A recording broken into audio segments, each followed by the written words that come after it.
Hello friends, कैसे हैं आप लोग। आई होप आप लोग अच्छे होंगे। तो देखो, आज की जो हमारी प्रेजेंटेशन है इसका टॉपिक है ओरिजिन ऑफ लाइफ। ये जो ओरिजिन ऑफ लाइफ है ये है इवोल्यूशनरी बायोलॉजी का एक बहुत ही इंटरेस्टिंग टॉपिक है। मैं तो कहूँगा वो पूरी की पूरी इवोल्यूशनरी बायोलॉजी ही बहुत ही ज़्यादा इंटरेस्टिंग है। ठीक है। तो जैसे कि कभी ना कभी आपके मन में ये ख्याल ज़रूर आता होगा कि आखिरकार हमारे आसपास लिविंग एंड नॉन लिविंग दोनों तरीके के थिंग्स हैं। मतलब लाइफ भी है और बिना लाइफ के लोग भी, ऐसा भी ऐसी सब्सटेंस, ऐसी भी चीज़ें भी हमारे आसपास हैं। तो जरूर आपके मन में ये ख्याल ज़रूर आता होगा कि आखिरकार लाइफ कैसे आई, पृथ्वी पर सबसे पहली बार लाइफ का ओरिजिन कब हुआ। ये क्वेश्चन ज़रूर आपको खटकता होगा। तो आज के जो ये मेरा वीडियो है, आज के वीडियो में हम लोग जानेंगे कि पृथ्वी पर सबसे पहली बार लाइफ कब आई और खुद इस यूनिवर्स का, सोलर सिस्टम का और इस अर्थ का फॉर्मेशन कब हुआ और कैसे हुआ। हम इन तीनों क्वेश्चन का इन तीनों का कब, क्यों और कैसे और कहाँ, इन चारों चीज़ों की जानकारी आज की वीडियो में लेंगे। ठीक है। जैसे कि हमारे टॉपिक का नाम है ओरिजिन ऑफ लाइफ। तो लाइफ क्या है आखिरकार, लाइफ क्या है। तो सबसे पहले हम लोग जान लेते हैं कि लाइफ क्या है। तो देखिए, जो मेरा जो ये वीडियो है ये कोई एक पार्ट में नहीं, जैसे कि मैंने बताया बहुत इंटरेस्टिंग टॉपिक है तो थोड़ा सा बड़ा है। देखते हैं इसका पार्ट 1। तो सबसे पहले हम लोग जानेंगे लाइफ क्या है। अगर आपसे कोई पूछता है कि लाइफ क्या है तो हम लोग क्या बताते हैं कि वो जो रिप्रोडक्शन करता हो, जो सांस लेता हो, जो जो हेरिडिटी एंड वेरिएशन शो करता हो, जो खाना खाता हो, जो रिस्पॉन्स करता हो, ठीक है, उसको क्या बोल देते हैं, लाइफ है। तो लेकिन लाइफ ये क्या, हम तो लाइफ की कैरेक्टरिस्टिक्स या लिविंग बींग्स की कैरेक्टरिस्टिक्स बताने लगे। ये लाइफ है क्या? ये लाइफ नहीं है। अगर हमें लाइफ बतानी है तो हम उसको नहीं बता पाते, हम अटक जाते हैं। और वास्तव में बात ये सही है कि ओरिजिन ऑफ लाइफ बताना पॉसिबल है, बट व्हाट इज लाइफ ये बताना बहुत ही मुश्किल है, या बहुत ही कॉम्प्लेक्स क्वेश्चन है जिसका आंसर देना बहुत ही मुश्किल है।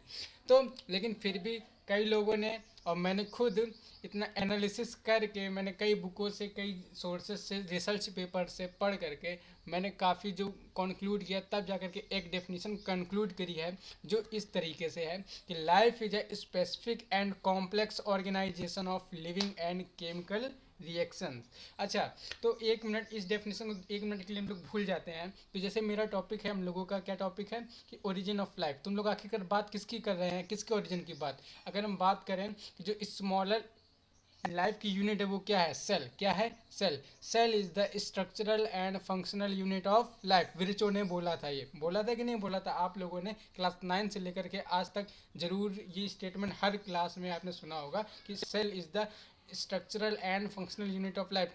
क्लास 6 का एक बच्चा होगा, अगर उससे भी पूछेंगे तो वो सेल की डेफिनेशन यही देता है, जबकि ये मात्र एक स्टेटमेंट था जो विरचो ने दिया था। तो जो हमारी बॉडी, अगर हम बात करें तो किसकी बनी है, सेल की। तो और जो सेल है, हम यूनिसेलुलर हैं या मल्टी सेलुलर हैं, हम लोग मल्टी सेलुलर हैं। तो हमने हमने अपने आप को कॉन्टेक्स्ट में रखते हुए डेफिनेशन बनाई है कि life is a specific and complex organisation of living and chemical reaction. जो लाइफ है ना, वो कॉम्प्लेक्स और स्पेशल पर्टिकुलर कुछ प्रोसेस के लिए क्या है, एक ऑर्गेनाइजेशन है कुछ यूनिट्स का, जिनको हम लोग सेल बोलते हैं। और वो जो सेल हैं वो पर्टिकुलर केमिकल रिएक्शन परफॉर्म करती हैं। केमिकल रिएक्शन मतलब मेटाबॉलिकल प्रोसेस, जिसमें रिप्रोडक्शन, एक्सक्रीशन, रेस्पिरेशन, न्यूट्रिशन ये सारा आता है। तो समझ में आया कि लाइफ क्या है। लाइफ है कोई कोई प्रोग्राम नहीं है, कोई छूने वाली चीज़ नहीं जिसको तोड़ के लाए देख लिया, नहीं। Life is a emotion. Life को हम लोग एक इमोशन की तरह के बोल सकते हैं, एब्स्ट्रैक्ट है लाइफ। लाइफ कोई देखने की, खाने की, पीने की वस्तु, चीज़ नहीं है। ठीक है। जिस तरीके से प्यार मोहब्बत ये सारा होता है और खुशी दुखी ये होता है, ठीक उसी तरीके से लाइफ भी क्या, एक इमोशन है।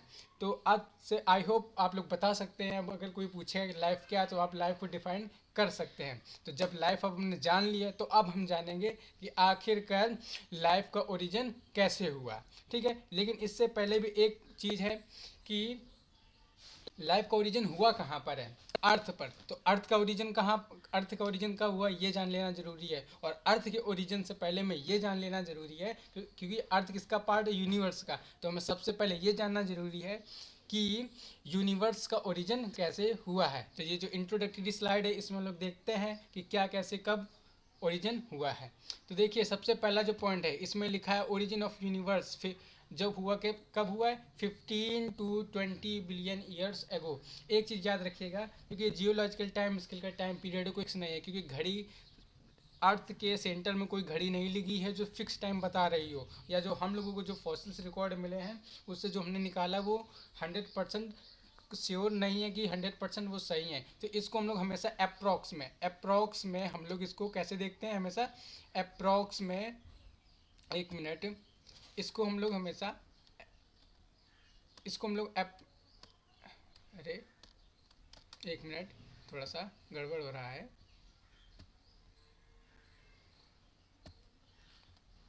इसको हम लोग हमेशा अप्रॉक्स में लेकर चलते हैं कि 15 से 20 के आसपास। वैसे कुछ बुक्स में जो है 14.5 बिलियन ईयर एगो दे रखा है यूनिवर्स के ओरिजिन का टाइम, तो वो भी हो सकता है, कोई वो नहीं, क्योंकि अप्रॉक्स में चलता है, इसमें थोड़ा बहुत इधर उधर चलता है।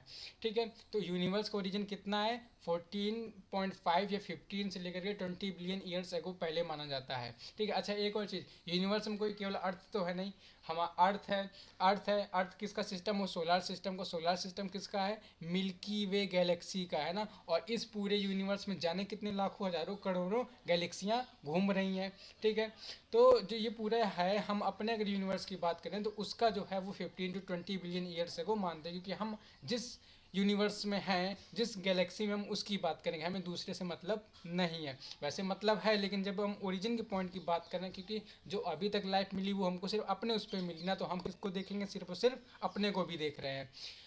और जो एस्ट्रोबायोलॉजिस्ट हैं वो भी एक्स्ट्रा टेरेस्ट्रियल लाइफ की खोज कर रहे हैं कि जब हमारे यहाँ हो सकता है तो कहीं और भी होगा।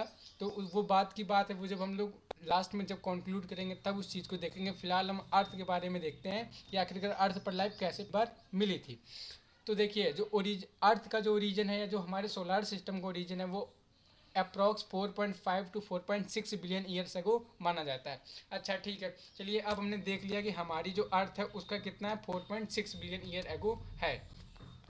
तो ये जो 4.5 या 4.6 बिलियन ईयर अगर एगो है, तो इसको हम लोगों ने क्या किया है, इसको एक मिनट, मैं थोड़ा सा स्क्रीन चेंज कर लेता हूँ पॉइंटर का कलर। देखिए हमारी जो अर्थ का टाइम है कितना है 4.6 बिलियन ईयर एगो है, या 4.5 है मान लेते हैं। तो हमने इसको क्या किया, इसको 4 उसमें डिवाइड किया, 1 1 1 1 एंड 1.5 बिलियन ईयर एगो। तो देखो जो सबसे अच्छा आपको पता है कि अर्थ का ये कैसे टाइम पता चला कि इतने साल पुरानी है। एक्चुअली क्या है, जो सबसे पुरानी रॉक मिली है उसकी जो एज है रेडियो कार्बन डेटिंग से जो एज निकाली गई वो 4.5 और 4.6 के समथिंग निकली है। तो ऐसा माना गया कि अर्थ का जो ओरिजिन है वो भी 4.5 या 4.6 बिलियन ईयर अगो के पहले का ही है।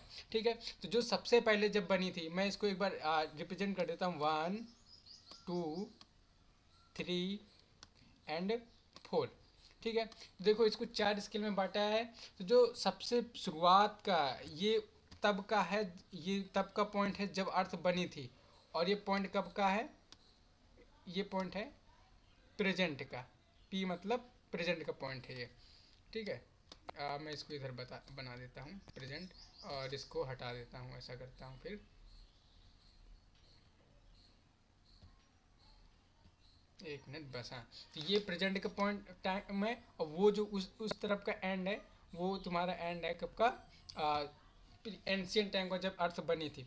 तो जब शुरुआत का 0 बिलियन ईयर एगो से लेकर के 1 बिलियन ईयर एगो, या जो 2 तक जब के बीच का जो टाइम पीरियड है, यहाँ पर कोई भी लाइफ का फॉसिल्स नहीं मिला है, मतलब किसी भी ऑर्गेनिज्म का फॉसिल्स नहीं मिला है। इसलिए बोलते हैं कि शुरुआत के 1 बिलियन ईयर एगो इस पर अर्थ पर लाइफ रही ही नहीं थी। जब हम लोग ओपेरिन की थ्योरी पढ़ेंगे तब बहुत अच्छे से हम लोग देखेंगे कि आखिरकार क्यों लाइफ नहीं मिली थी। क्योंकि जो आप लोगों ने स्नोबॉल हाइपोथेसिस और बहुत सारी हाइपोथेसिस अभी हम लोग बात करेंगे जब ओपेरिन की थ्योरी में आएंगे। फिलहाल इतना अभी समझिए कि शुरुआत में कंडीशन ऐसी नहीं थी कि अर्थ पर लाइफ बन सके, तो इसलिए वहाँ पर शुरुआत के 1 बिलियन ईयर एगो तक कोई लाइफ नहीं मिली है।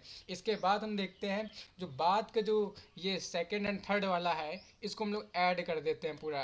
तो मतलब 1 + 1 कुल टोटल कितना हो गया, 2 बिलियन ईयर एगो। तो 2 बिलियन ईयर एगो तक के जो पुराने जो फॉसिल्स मिले हैं उसमें हमेशा सारे के सारे कौन से मिले, यूनिसेलुलर फॉसिल्स मिले, यूनिसेलुलर ऑर्गेनिज्म के फॉसिल्स ही मिले हैं। तो साइंटिस्ट ने ऐसा बोला कि जो शुरुआत के जो इसके बाद के जो 2 बिलियन ईयर है उसमें सिर्फ और सिर्फ यूनिसेलुलर लाइफ ही थी, वहाँ पर मल्टी सेलुलर लाइफ का ओरिजिन नहीं हुआ था। अब इसके बाद में जब 3 बिलियन ईयर बीत गए तो इसके बाद जब 4 वाला जो बिलियन ईयर चालू हुआ तो उसमें क्या हुआ, पहला मल्टी सेलुलर ऑर्गेनिज्म का फॉसिल्स मिला। तो साइंटिस्ट ने बोला कि जो मल्टी सेलुलर ऑर्गेनिज्म है उसका फॉर्मेशन या उसका ओरिजिन 1.5 बिलियन ईयर एगो हुआ है, और तब से लेकर के आज तक प्रेजेंट में आज तक कितने सारे हम लोग खुद मल्टी सेलुलर है।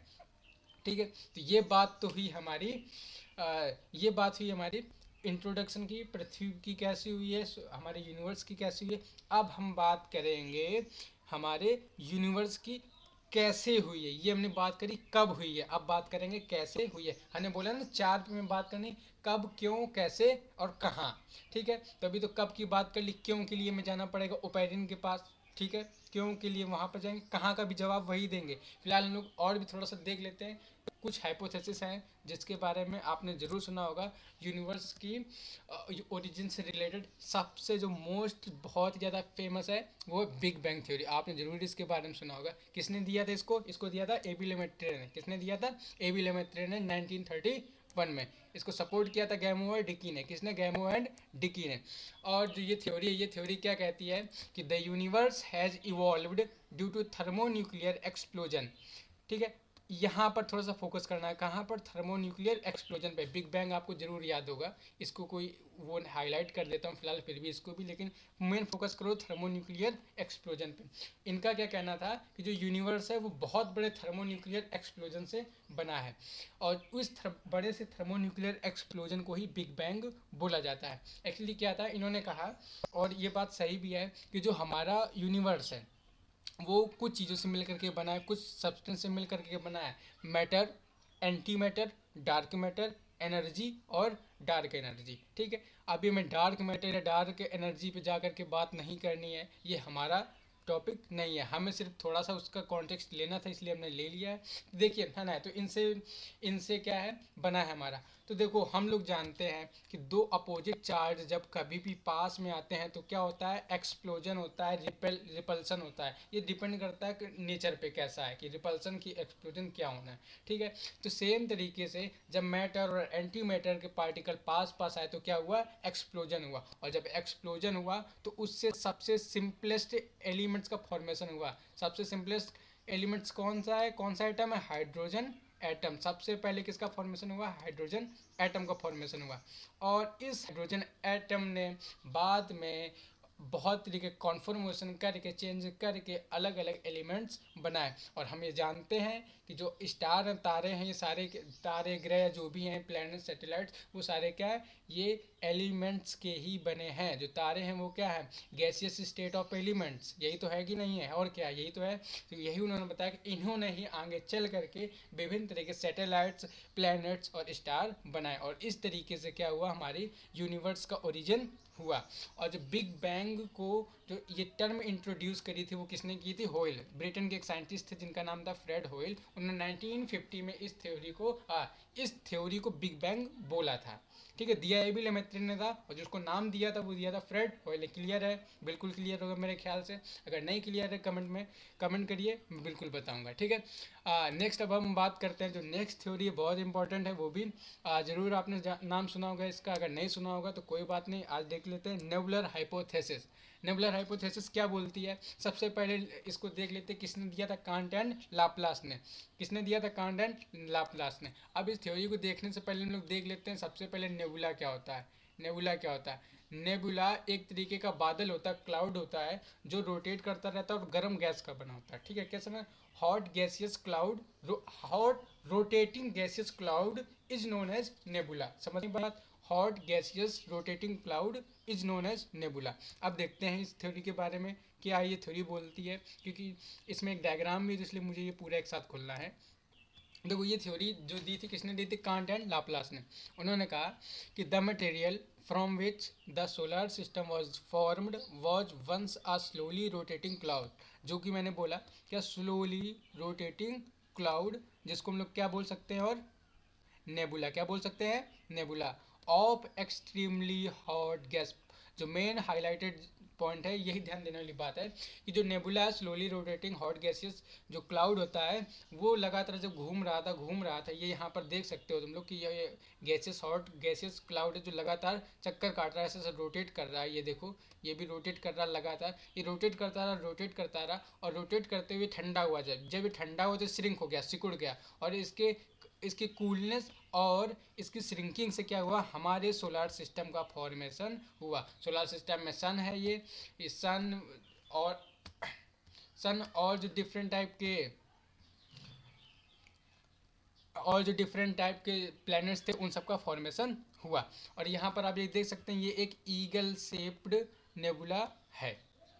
ठीक है, तो ये नेबुलर हाइपोथेसिस कहती है। अब हम लोग आगे बढ़ते हैं और देखते हैं theory of origin of life. Origin of life के बारे में बहुत सारी थ्योरियाँ दी गई हैं, लेकिन उसमें से कुछ ही सही है। इसके बारे में अब हम देखते हैं आगे अपने इस स्टेप में। ठीक है, देखेंगे लाइफ कैसे आई। लाइफ के लिए बहुत सारी थ्योरी दी गई हैं। मैं आपको पहले ही बता दूं कि लाइफ के ओरिजिन के लिए बहुत सारी थ्योरी दी गई हैं, और इसमें से किसी भी थ्योरी को हम 100% सही नहीं कह सकते हैं, और किसी भी थ्योरी को हम लोग 100% गलत नहीं बोल सकते हैं। ठीक है, अब देखते हैं, लेकिन उसमें से कुछ थ्योरी हैं जो ज़्यादा, जिनको सपोर्ट मिला, जो ज़्यादा प्रचलित रही, उनके बारे में हम डिस्कस कर लेते हैं। तो जो पहली थ्योरी है वो है थ्योरी ऑफ स्पेशल क्रिएशन। ये जो दी थी फादर सीरोज ने दी थी। ये रोम के एक पोप थे। पोप मतलब जो चर्च में जो फादर होते उनको बोला जाता था, वो थे। और इसको जो सपोर्ट किया था वो थे फादर उसर, उन्होंने इसको सपोर्ट करा था। तो ये क्या थे, क्योंकि फादर थे, मतलब क्या, फादर जो थे चर्च में थे, तो ये सीधा से ये एथियस्ट थे, भगवान में विश्वास था इनका। तो इन्होंने क्या कहा कि ये जो अर्थ है और ये जो पूरा यूनिवर्स है, लाइफ है, ये कोई साइंस वाइंस कुछ नहीं, ये सब बेकार है। जो ये है, ये हमारे गॉड ने, सुपर नेचुरल पावर गॉड ने, हमारे जीसस ने बनाया है। और उन्होंने बताया भी, और एक क्रिश्चियन जो रिलीजन है उसमें बाइबल में दिया भी गया है कि इस पूरे यूनिवर्स का फॉर्मेशन गॉड ने 6 डेज में करा है। पहले दिन क्या बनाया उन्होंने, अर्थ और हेवन का फॉर्मेशन करा है।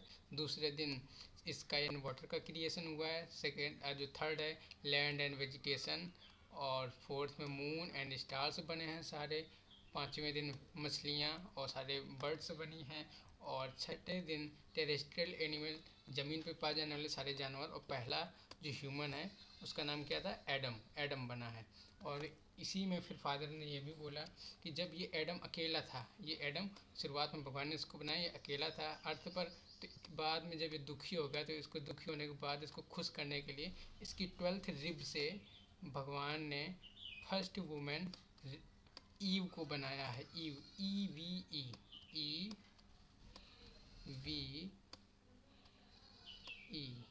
ईव को बनाया फर्स्ट वुमेन। इसी तरीके से जो हिंदू माइथोलॉजी है उसमें गॉड, जो क्रिएटर गॉड है वो ब्रह्मा को मानते हैं, और बोला जाता है कि ब्रह्मा जी के कोई मुंह से, कोई उनके चेस्ट से, कोई उनके हेयर से, ऐसा सारा बोला जाता है कि अलग अलग पार्ट से अलग अलग एनिमल अलग अलग वो निकले हैं या बने हैं। और जो हिंदू माइथोलॉजी है उसके अकॉर्डिंग फर्स्ट जो मेल है, ह्यूमन है, वो था मनु, और जो फर्स्ट वुमेन थी वो थी श्रद्धा। और इसी तरीके से मोहम्मडन कल्चर में भी है, उसमें जो फर्स्ट मैन है उसको आदम को बोला गया है, और जो फर्स्ट वुमेन है वो हवा को बोला गया है। ठीक है, तो ये है। लेकिन एक्चुअली इसके भी ऑब्जेक्शन ये थे कि ये थ्योरी ये बोलती थी कि भगवान ने, गॉड ने जिस भी एस्पेक्ट में, मतलब जिस भी तरीके से उसको लाइफ को बनाया था, वो आज भी उसी तरीके से बिना कोई चेंज हुए वैसे ही चला आ रहा है। लेकिन साइंटिस्ट ने इसको ये कहते हुए एक्सक्लूड कर दिया कि ऐसा पॉसिबल ही नहीं है कि जिस फॉर्म में लाइफ थी उसी फॉर्म में आज है। अगर ऐसा होता तो हम आज भी चिंपैंजी होते। तो इसीलिए, और एक और कि ये कोई एविडेंस नहीं दे पाए इनके पास कोई, क्योंकि साइंस जो है वो एविडेंस पर चलती है, और ये एविडेंस नहीं दे पाए कि गॉड ने बनाया है, तो भी ये इसको नेगलेक्ट कर दिया गया। अब इसके बाद हम लोग नीचे आप लोग देख सकते हैं लिखा है theory of aquatic marine origin of biota. Biota का मतलब होता है लाइफ, मरीन मतलब जो समुद्र में, और एक्वेटिक मतलब पानी में, ठीक है। तो ऐसी थ्योरी जो ये बताती है कि जो लाइफ है वो अपने आप ही वाटर में बन जाती है, उसको बोलते हैं ये theory of aquatic marine, aquatic and marine origin of biota. ये थेल्स ने दी थी, ग्रीक के फिलोसफर थे, ये एबायोजेनेसिस को सपोर्ट करते थे। अब हम लोग देखते हैं नेक्स्ट थ्योरी, थ्योरी ऑफ कैटास्ट्रोफिज्म। ये जो दी थी फादर हैं हमारे किसके, फादर ऑफ मॉडर्न पेलियोंटोलॉजी, जी कीवियर, इन्होंने दिया था। इन्होंने बताया, आपने कैटास्ट्रॉफ वर्ड शायद मेरे ख्याल से पहले सुना होगा, कैटास्ट्रॉफ या कैटास्ट्रोफिज्म रिवोल्यूशन ऐसा। तो इन्होंने क्या कहा, इन्होंने कहा कि समय समय पर पृथ्वी पर क्रांति या प्रलय, रिवोल्यूशन मतलब क्रांति या कैटाक्लिज्म मतलब प्रलय टाइप का आता रहता है। और जब ये प्रलय आता है, कैटास्ट्रॉफ आता है, तो क्या होता है कि पूरा का पूरा यूनिवर्स, पूरा का पूरा अर्थ ख़त्म हो, जो प्री एग्जिस्टिंग लाइफ होती है यूनिवर्स में वो पूरी तरीके से ख़त्म हो जाती है। और जब ये ख़त्म हो जाती है और फिर बाद में क्या होता है, फिर से जब ये ख़त्म हो जाता है प्रलय, तो उसके बाद फिर से फॉर्मेशन, इनऑर्गेनिक मैटर के क्रिस्टलाइजेशन से फिर से लाइफ का फॉर्मेशन हो जाता है, ऐसा ये बोला गया है इन्होंने। ये देखिए यहाँ बोला कि इनऑर्गेनिक मैटर से क्या होता है, नई लाइफ बाद में फिर से फॉर्म हो जाती है। और हैकल थे जो, इन्होंने अर्नेस्ट हैकल, इन्होंने इस थ्योरी को मैकेनिस्टिक थ्योरी भी बोला है, ठीक है। ये आप डायग्राम में देख सकते हैं कि ये कोई कैटास्ट्रॉफ इसमें हो रहा है जो जिसकी वजह से इस पर लाइफ ख़त्म हो रही है। लेकिन क्यूवियर की थ्योरी को हम पूरी तरीके से ना तो सही कह सकते हैं और ना ही गलत भी कह सकते हैं, क्योंकि इस थ्योरी का रोल बहुत है इवोल्यूशन में, ओरिजिन ऑफ लाइफ में। देखिए कैसे, आपने डायनासोर के बारे में तो सुना ही होगा, डायनासोर कैसे ख़त्म हुआ, डिफरेंट टाइप की थ्योरी हैं कि उनको खाना नहीं मिला, चेंज हो गया, डार्विन के अकॉर्डिंग की स्ट्रगल फॉर एग्जिस्टेंस, या अपने आप को अडेप्ट नहीं कर पाए एनवायरनमेंट के अकॉर्डिंग, ये भी था, ऐसा नहीं ये भी था। तो जो कैटास्ट्रॉफ है, कैटास्ट्रॉफ जैसा इस पिक्चर में दिख रहा है आपको कि ऐसा कुछ लड़ रहा है, ऐसा नहीं होता। कैटास्ट्रॉफ प्रलय कोई ऐसा नहीं कि अभी जैसे अभी 2 बज रहे हैं रात के, तो 2 बजे जैसे है, तो 2 बजे कोई आया, कोई प्रलय आ गया और बस ख़त्म, मैं 2:05 पे कर रहा हूँ अभी रिकॉर्ड, लेकिन 2:06 पर मैं नहीं रहा, ऐसा नहीं है। जो कैटास्ट्रॉफ है ये लंबे टाइम पीरियड तक चलते रहते हैं, कोई ऐसा नहीं कि एकदम से छोटे से टाइम पीरियड में आया सारा ख़त्म करके निकल लिए, ऐसा कुछ नहीं होता। बहुत लंबे समय तक, 100-200 सालों तक चलता है, ऐसा ही होता है, कोई एक टाइम पे तुरंत ही नहीं हो जाता है। तो जो डायनासोर भी थे वो एक साथ सारे डायनासोर गायब नहीं हुए, वो धीरे धीरे गायब हुए हैं, और इसी को कैटास्ट्रॉफ बोलते हैं। और जो कैटास्ट्रॉफ है, जो आज तक का एक और इनका जो ड्रॉबैक है वो ये है कि जो आज तक का जो सबसे बड़ा कैटास्ट्रॉफ रहा है उसमें वो आया था मीसोजोइक एरा में। मीसोजोइक एरा में 96% स्पीसीज जो थी वो एक्सटिंक्ट हो गई थी, 96% स्पीसीज एक्सटिंक्ट हुई थी। इससे बड़ा कैटास्ट्रॉफ आज तक नहीं आया। जबकि कीवर के अकॉर्डिंग क्या, कम्प्लीटली मतलब 100% स्पीसीज डिस्ट्रॉय हो जाती, जबकि आज तक ऐसा नहीं हुआ। आज तक 5 कैटास्ट्रॉफ आए हैं अर्थ पर, लेकिन किसी भी कैटास्ट्रॉफ में इतना ज़्यादा स्पीसीज एक्सटिंक्शन नहीं हुआ है।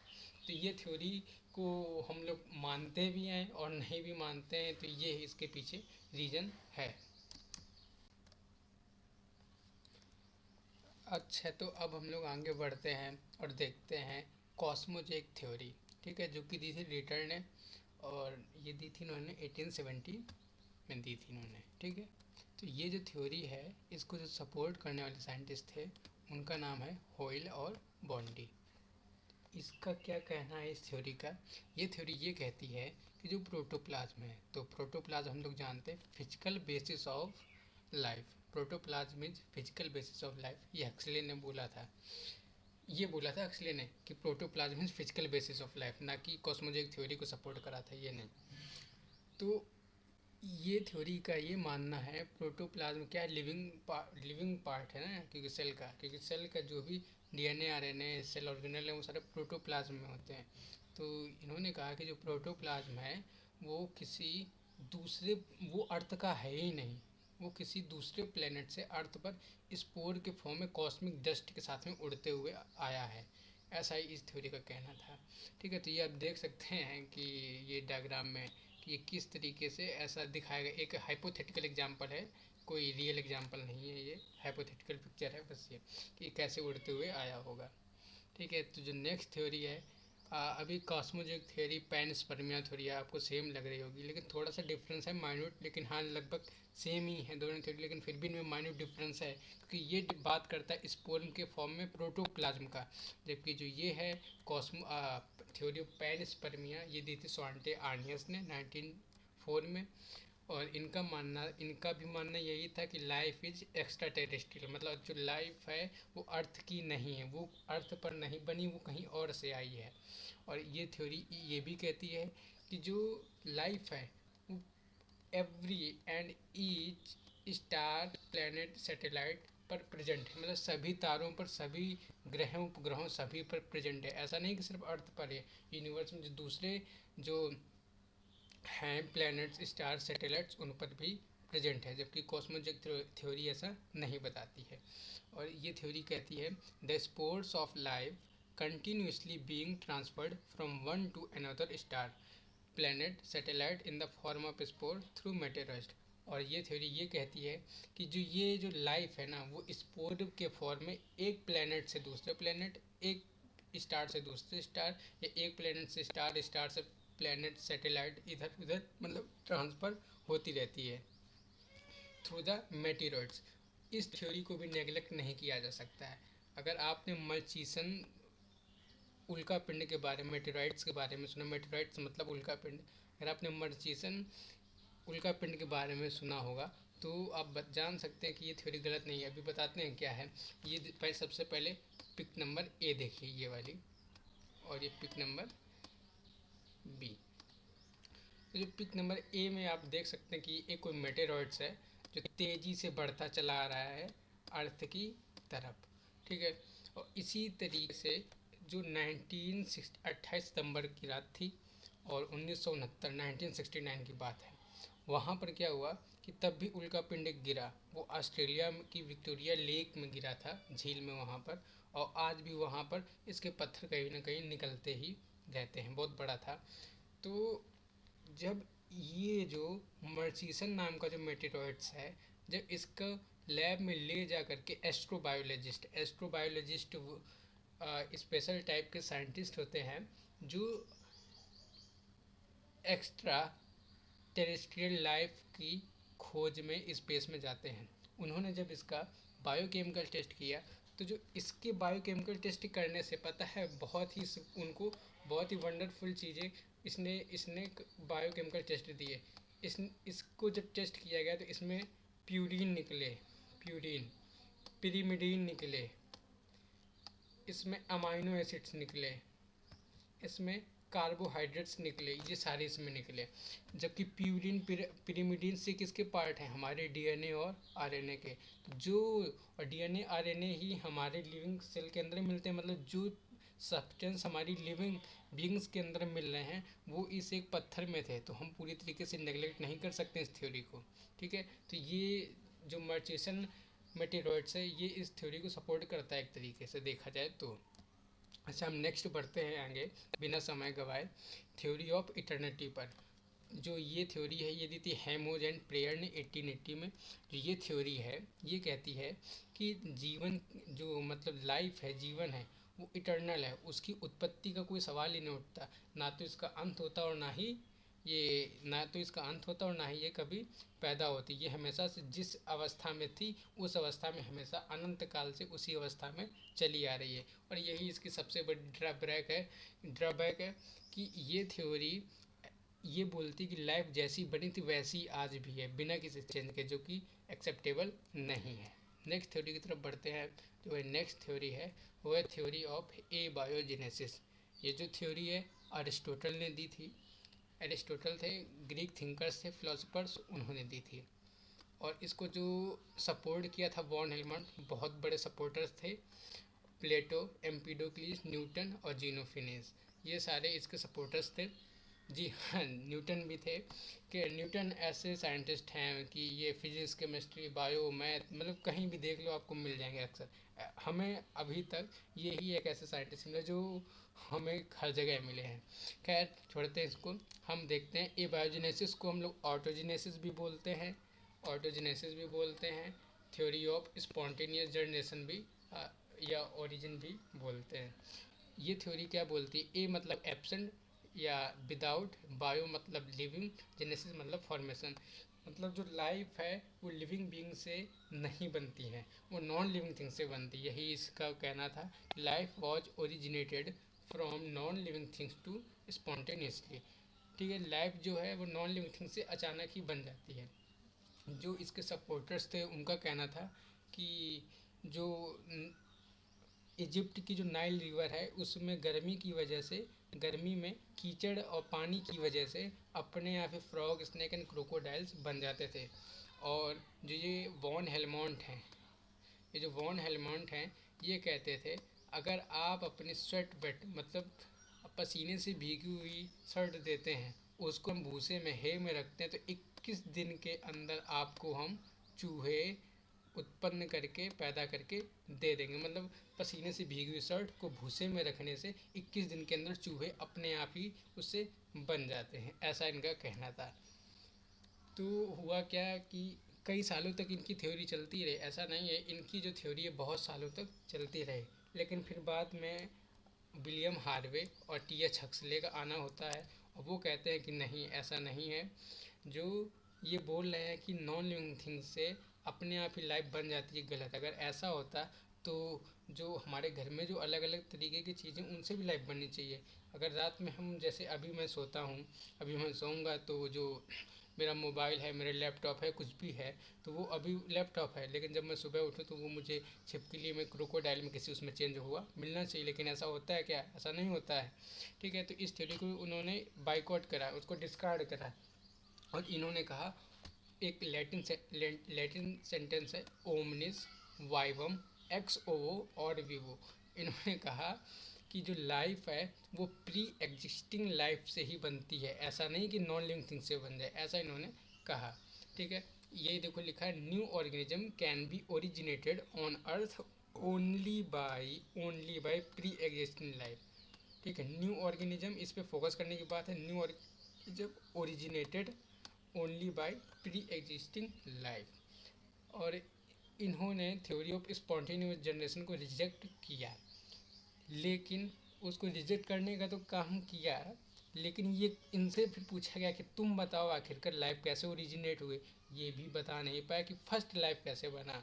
फर्स्ट लाइफ कैसे बना ये नहीं बता पाए, लेकिन ये बता दें कि उस फर्स्ट लाइफ बनने के बाद सभी लाइफ लिविंग से ही बनती है, और ये बात सही है। लेकिन फर्स्ट लाइफ को एक्सप्लेन नहीं कर पाते, यही इनका ड्रॉबैक था। अब देखो, जो बायोजेनेसिस और ए बायोजेनेसिस जितना सिंपली बोल दिया, ये इतना सिंपली नहीं था। इनके बीच की कंट्रोवर्सी बहुत सालों तक चली। देखते हैं कि कुछ एक्सपेरिमेंट जो ये बताएंगे हमको कि किस तरीके से बायोजेनेसिस को टाइम लगा ए बायोजेनेसिस को हटाने में या उसकी जगह लेने में। तो जो सबसे पहले जो प्रयास किया था वो किया था फ्रांसिस्को रेड्डी ने 1668 में। इन्होंने, इनके एक्सपेरिमेंट को 3 जार एक्सपेरिमेंट भी बोलते हैं। तो इसमें इन्होंने क्या किया था, 3 जार लिए थे। इसमें फ्रेश मीट लिया, उसको उबाला, उसको स्टेलाइज किया, ताकि अगर उसमें पहले से कोई बैक्टीरिया या माइक्रोब्स प्रेजेंट हो तो वो मर जाएं। और उसको तीनों जारों में रख दिया। तो पहले जार का जो माउथ था वो ओपन रखा, पहले कंटेनर या जार का माउथ ओपन रखा। दूसरे वाले का कॉर्क से सील्ड कर दिया, पार्चमेंट पेपर से एकदम सील कर दिया कि ताकि एयर टाइट कर दिया, हवा भी अंदर ना जा पाए। और दूसरे वाले में मसलिन क्लॉथ से इसको कर दिया। हवा तो अंदर जा सकती थी, लेकिन कोई ऑर्गेनिज्म अंदर नहीं जा सकता था। और इसके इसके बाद इन्होंने, जब बाद में इसको रखने के बाद कुछ समय बाद या कुछ, जब इसको उन्होंने ऑब्जर्व करा, तो जो पहला वाला जार था जिसका माउथ ओपन था, इस पहले वाले जार में उनको क्या हुआ, उन्होंने देखा कि मांस सड़ गया है और अंदर जो फ्लैश है उस पर मैगॉट्स, मैगॉट्स मतलब लार्वा, जो हाउस फ्लाई है उसके लार्वा को मैगॉट्स बोला इन्होंने। कहा कि उस पर मैगॉट्स भी उनको मिले। और जो दूसरे वाले में क्या था, क्योंकि कुछ भी आ नहीं सकता था, ना तो एयर, जब एयर ही नहीं जा सकती है तो किसी भी ऑर्गेनिज्म को जाना कैसे पॉसिबल है। तो इसमें कहीं भी मैगॉट्स प्रेजेंट या क्रिएट नहीं हुए। और जो इसमें था, जो तीसरा वाला था, इसमें क्या हुआ, इसमें भी मैगॉट्स का फॉर्मेशन नहीं हुआ। लेकिन जो पार्चमेंट पेपर था, क्योंकि इससे एयर आ जा सकती थी, मतलब इसकी खुशबू बाहर आ सकती थी, जा सकती थी, तो उसकी वजह से ये यहाँ बाहर बैठे रहे। और बाद में इन्होंने यहाँ रिप्रोडक्शन किया और मैगॉट्स या लार्वी अपने प्रेजेंट इनको मिले। तो इन्होंने कहा कि देखिए, पहले वाले में लाइफ, मतलब ये हाउस फ्लाई अंदर गई और इसने अंदर जा करके क्या किए, अंदर जा करके इसने बनाया, जा करके मैगॉट्स रिप्रोडक्शन किया और मैगॉट्स बनाए। इसमें ये अंदर नहीं जा पाए तो इसने रिप्रोडक्शन नहीं किया। और यहाँ पर ये मक्खियाँ इसकी स्मेल की वजह से बाहर रहीं और आपस में रिप्रोडक्शन किया, तो यहाँ पर इन्होंने बनाया। क्योंकि यहाँ पर हाउस फ्लाई थी तो मैगॉट्स बने, लेकिन अंदर नहीं जा पाए तो अंदर नहीं मिले। तो इन्होंने कहा कि hence proved that life is originated from life, not from non living things। तो इन्होंने ऐसा किया। लेकिन इनको ये बोल दिया गया कि इसलिए नहीं हुआ क्योंकि तुमने इसमें हवा अंदर जाने नहीं दी थी, जबकि लाइफ के लिए हवा बहुत, एयर बहुत ही ज़्यादा ज़रूरी है। फिर इसके बाद एक साइंटिस्ट थे इटली के, लेंजरो स्पेलेंजनी, 1767 में। देख रहे ना, 100 ईयर का है लगभग। देखिए इनका कितना है, 68, और उनका कितना है, 67। बोल रहे ना, जितना सिंपल है उतना सिंपल था, नहीं बहुत टाइम लगा था इनको डिस्कार्ड करने में कम्प्लीटली। तो इन्होंने भी जस्ट उन्हीं के तरीके पूरा का पूरा एक्सपेरिमेंट दोहराया, लेकिन इनको भी यही बोल करके डिस्कार्ड कर दिया गया कि तुमने भी कॉर्क से सील कर दिया था। उन्होंने क्या किया था, ब्रोथ लिया, ब्रोथ मतलब शोरबा, चीनी का घोल और ईस्ट का घोल जो गर्म करते हैं उसको ब्रोथ बोलते हैं, ठीक है। ब्रोथ लिया, उसको गर्म किया, हीट किया, स्टरलाइज किया, ताकि कोई ऑर्गेनिज्म हो तो वो ख़त्म हो जाए। इसके बाद उसको एक फ्लास्क में ओपन रखा हुआ, दूसरे का सील्ड कर दिया। और बाद में कुछ हफ्ते बाद देखा उन्होंने कि पहले वाले में उसमें माइक्रो ऑर्गेनिज्म ओरिजिनेट हो जाते हैं, जबकि दूसरे वाले में नहीं होते हैं। तो साइंटिस्ट ने उनसे भी यही कहा कि तुमने तो पूरी तरीके से सील बंद रखा है, तो हवा गई नहीं तो कैसे होगा, जबकि जीवन के लिए हवा बहुत ही ज़्यादा ज़रूरी है। तो फिर क्या हुआ कि इनकी थ्योरी भी डिस्कार्ड हो गई। अब इसके बाद में ये आप देख सकते हैं, ये है लेंजरस पेलेंजनी, ठीक है। तो ये ब्रोथ है, इन्होंने वेजिटेबल और मीट का ब्रोथ लिया था। और जो ब्रोथ होता है वो उसका भी होता है, जो हमने बताया था कि चीनी का घोल और उसका ईस्ट का भी होता है, और इन्होंने इसका लिया था। अब इसके बाद फिर आया आपके लुइस पास्चर। इन्होंने बहुत इंपॉर्टेंट रोल प्ले किया। ये लुइस पास्चर आप देख सकते हैं इनको, इन्होंने बहुत रोल प्ले करा इसको डिस्कार्ड करने में कम्प्लीटली। आपने इनके एक्सपेरिमेंट को ज़रूर ही सुना होगा, स्वान नेक्ड फ्लास्क एक्सपेरिमेंट। इन्होंने क्या किया, इन्होंने चीनी और ईस्ट का घोल लिया, ब्रोथ बनाया, उसको गर्म किया, स्टरलाइज कर दिया। अब इसमें उन्होंने क्या किया कि एक टेस्ट ट्यूब ली और उसको मोड़ करके एस शेप्ड कर दिया। अब इसको एस शेप्ड जब उन्होंने कर दिया तो इसको क्या हुआ कि अब जब इसमें एयर जाती थी अंदर, तो एयर के साथ में जो पार्टिकल्स थे, माइक्रो ऑर्गेनिज्म थे, वो इन कोनों पर टकरा करके चिपक जाते थे। और अंदर जो थी, यहाँ पर सिर्फ और सिर्फ फ्रेश एयर ही आती थी, ठीक है। और इसके बाद में उन्होंने क्या किया कि कुछ जब तक ऐसा ये एस शेप्ड जो ये ट्यूब है ये लगी रही, तब तक इसमें कोई भी माइक्रो ऑर्गेनिज्म ओरिजिनेट नहीं हुआ। लेकिन बाद में इन्होंने क्या किया, इसको यहाँ से तोड़ दिया। तो बाद में फिर क्या हुआ, इसमें इम्प्योर एयर गई। क्यों, क्योंकि इस बार माइक्रो ऑर्गेनिज्म या जो पार्टिकल थे वो सीधे एयर में गए। और कुछ समय बाद इन्होंने देखा कि इसमें माइक्रो ऑर्गेनिज्म ओरिजिनेट हो जाते हैं। तो उन्होंने कहा, ये कंक्लूजन पे पहुँचे और बोला कि देखिए, इस बार तो ऐसा कहीं नहीं हुआ कि एयर ना गई हो, इसमें एयर गई थी इस वाले में। एक मिनट, उन्होंने